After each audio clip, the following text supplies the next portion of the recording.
వేదిక పైన ఈ సమావేశానికి విచ్చేసిన వివిధ ప్రజా సంఘాలు, హక్కుల సంఘాలు, సంస్థల బాధ్యులు, గాయని విమలక్క, మిత్రులారా, ఒక ప్రజాస్వామిక డిమాండ్ భారతదేశం నిచ్చెన మెట్లతో కూడుకున్న సమాజం అని మన అందరూ తెలుసు, వివరణ అవసరం లేదు. మాలల్లో గ్రూపులున్నాయి, మాదికల్లో గ్రూపులున్నాయి, మనకు అందరూ తెలుసు. రకరకాల పద్ధతుల ద్వారా అవకాశాలు ఎవరు వాడుకోగలిగినరు, ఎవరు వాడుకోలేకపోయినరు అనే విషయం అందరికీ తెలుసు. ఎవరిని విమర్శించే పని లేదు. ఇదేదో వ్యవస్థ బాగాలేదు, ఎక్కడో తప్పు జరుగుతుంది, కొందరు అందుకోలేకపోతున్నారు, కాబట్టి మాకు అవకాశాలు కల్పించాలని మాత్రమే డిమాండ్, వేరే ఏమీ లేదు, ఆరోపణలు ఏమీ లేవు. అయినా అటువంటి అంటే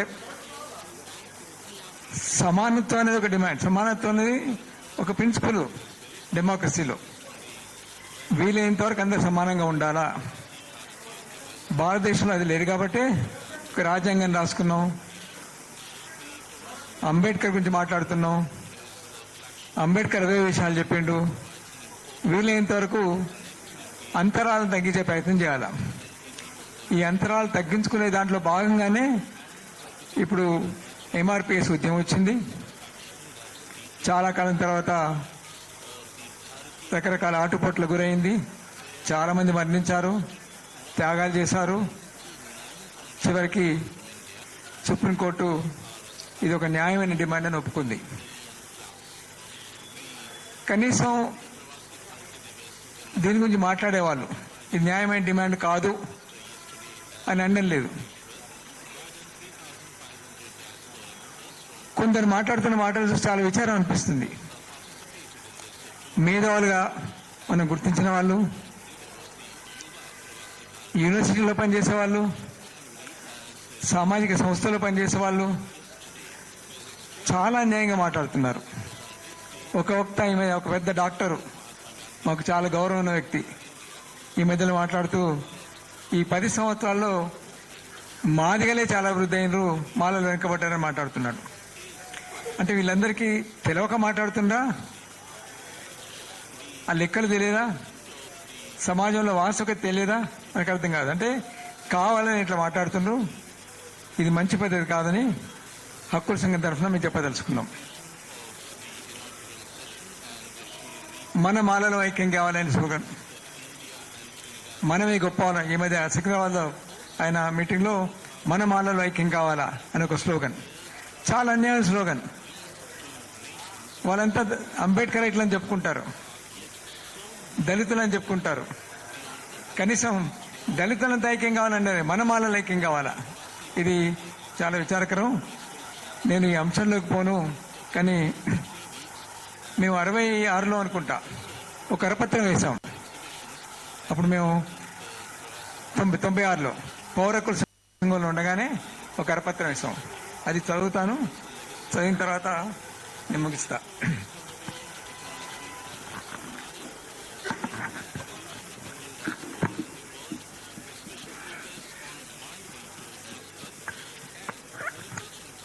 దీన్ని వివరిస్తూ ఆ కరపత్రంలో ఈ 2 కులాల మధ్య ఘర్షణ వాతావరణం నెలకొనడానికి ఇరు వర్గాల నాయకుల బాధ్యత ఉంది అని అన్నాం. అప్పుడు మేము ఇరు వర్గాలు, ఎంఆర్పిఎస్ నాయకులు వాళ్ళు మాట్లాడుతూ కూడా దోచుకున్నారనో, మా లాక్కున్నారనో అప్రజాస్వామిక భాష వాడిండు. అందుకే మేము అంటున్నాం, వర్గీకరణను కోరుకుంటున్న వారు, దాన్ని వ్యతిరేకిస్తున్న వారు తమ వ్యాఖ్యలలోనూ వాదనలోనూ తరచుగా సంయమనం పాటించకపోవడం ఈ పరిస్థితి దారితీసింది.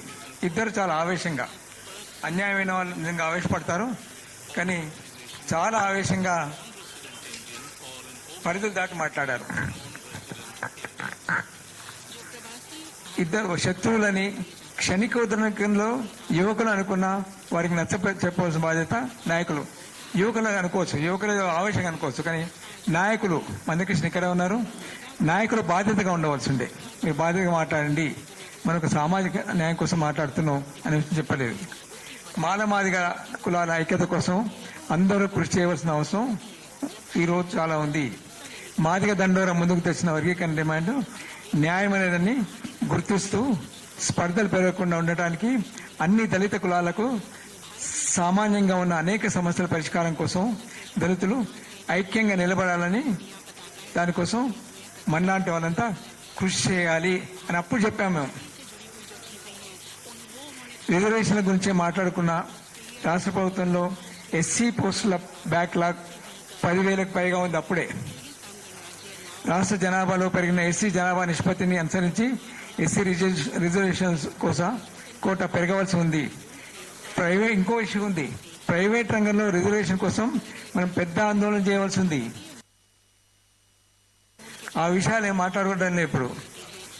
ఇది ప్రపంచ బ్యాంకు నిర్దేశిస్తున్న ఆర్థిక విధానాలతో ప్రత్యక్షంగా తలపడే పోరాటం కూడా. రిజర్వేషనే కాక ఇతర ఆర్థిక సాంఘిక హక్కుల కోసం కూడా ఉమ్మడిగా పోరాడవలసింది. అగ్రవర్ణాల దాడులను ఇద్దరు సమైక్యంగా ఎదుర్కోవాల్సి ఉంది. ఇప్పుడు రోజు రోజు మీరు చూస్తున్నారు, ప్రతిరోజు దళితుల మీద దాడులు పెరిగిపోతున్నాయి. టీచర్ల, ఉద్యోగస్తుల, వ్యవసాయదారుల ఏమీ లేదు. రోజు అది ఎవరు పట్టించుకోవడం లేదు.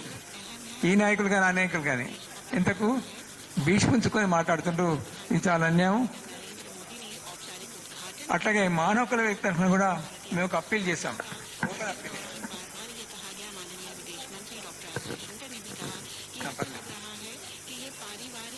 ఎస్సీ వర్గీకరణ వ్యతిరేకించే మాల నాయకులకు, మేధావులకు, ఆ కులం ప్రజలకు మా విజ్ఞప్తి ఏమిటంటే, ఇప్పటికైనా సామరస్యపూర్వకంగా ఆలోచించి మనం ఎవరికి వ్యతిరేకంగా సంఘటితం అనుకున్నామనే విషయాన్ని సమీక్షించుకోవాలి.